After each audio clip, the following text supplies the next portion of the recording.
আমি আছি এখন ঢাকা বিশ্ববিদ্যালয়ের টিএসসির ভিতরে। আজকে বৈষম্য বিরোধী ছাত্র আন্দোলনের ডাকে সাড়া দিয়ে গণত্রাণ কার্যক্রমে অংশ নিয়েছেন সারা দেশের সাধারণ মানুষ। তো মানুষ যে যা পারছে তাই নিয়ে এখানে আসছে। আমরা যদি একটু ভিতরে ঢুকি তাহলে দেখতে পাবেন যে এখানে পুরো রুম জুড়ে এখানে শুধু আপনার কাপড়ের বস্তা দেখা যাচ্ছে, এই পাশে পানি দেখা যাচ্ছে, ওই পাশে আর একটা রুমে আমরা দেখলাম যে পুরো রুম জুড়ে খাবার। তো এখানে প্যাকেজিং করা হচ্ছে। আর শিক্ষার্থীরা এখন পর্যন্ত এখন মধ্যরাত 11টার পরে চলে গেছে।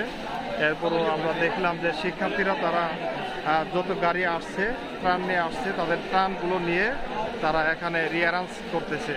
তো এই বিষয়টা খুবই আশ্চর্যজনক। আর ওই পাশ থেকে এই ত্রাণ